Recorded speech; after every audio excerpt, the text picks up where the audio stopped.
Hey y'all, it's Rick here again with Sick Diecast. Come back to you to make another quick little how-to video. I know it's been a while since I made a video, so I'm not dead. I'm just been busy, got a lot going on. Whenever I'm not working, spending time with the fiance, I'm just tired and I'm laying in bed and resting. So, but I did have a little bit of time today to make a video, so I'm gonna go ahead and make this one and put it up here. I'm not feeling good today. I'm sick.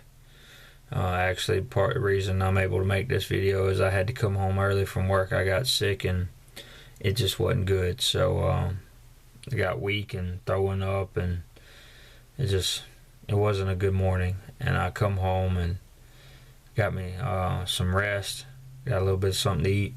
I'm feeling a little better now. Still not great, but I figured while I had time, I'd show you something that's been in progress on the bench before I get any further. So I'm not actually going to be doing anything. I'm just going to show you how it works. I know a little while back I told you guys I'd show you how I made these two customs, and both of them, as you can see, have working suspension. So when you roll over something, you get that flex. If I can get this hood to stay still, but you see how it flexes. All four wheels are still touching the ground on something, and it just flexes. As you can see here, pretty much how I did it on both of them. I'm working on, these are going to be some collaboration customs of these Nissan hard bodies with I think his name is James Peter Pan Hot Wheels, or James Peter Pan HW on Instagram. It does some great work, all kind of race car liveries. But we're gonna make I'm gonna do all the body work, and he's gonna do all the, well, I'm gonna say the body work, I mean all the customizing work here of chopping and putting the wheels and stuff, and he's gonna do the custom paint and decals on them to make them look like Baja trucks, but they're Nissan hard bodies like this. But I wanted to show you before I got too far along how I do this. And on these trucks like this that have these long legs that go down into the base, and they would be what hold the axles down from the factory ones that hold it down into the base, but they're long like this. So all you do is you take and you come in here and you take your Dremel with a cutoff wheel, take the cutoff wheel on your Dremel, and you just slice you a notch in there.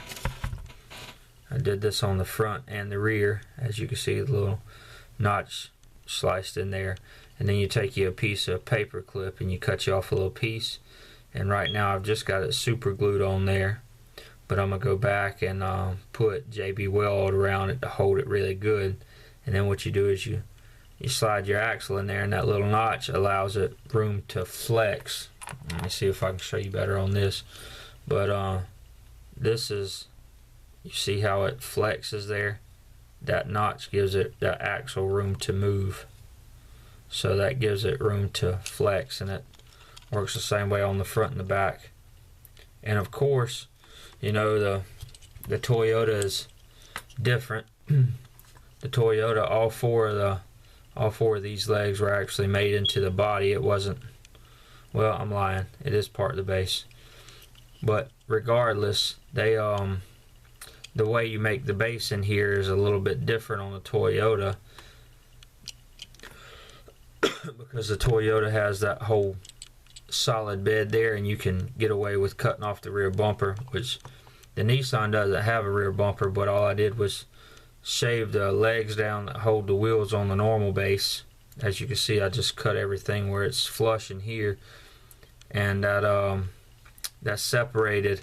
There was a gap in the front there, and you take a piece of styrene and just glue it and bridge it together. That way everything still holds in the interior and everything just fine. This one, like I said, didn't need all of that to hold that in, so I just cut me a piece of styrene and completely replaced the base here, cut it to shape and put it in and screwed it down. That way the interior and everything stays up in there tight. And made a custom skid plate and bull bar there on the front of this one. But I haven't decided what all I'm going to do with these yet. I haven't decided whether I'm going to whether I'm gonna build a bull bar or whatever for the front, because that bumper and stuff's already sculpted into the grill there, so I don't think that'd look too good if I cut it off there. I don't think I can make it look flush and like it's supposed to be there. So I might build a little bit of a brush guard around the front. I haven't decided yet if I can figure out a way to make it look good, but today I'm not doing much of anything. I'm not feeling good.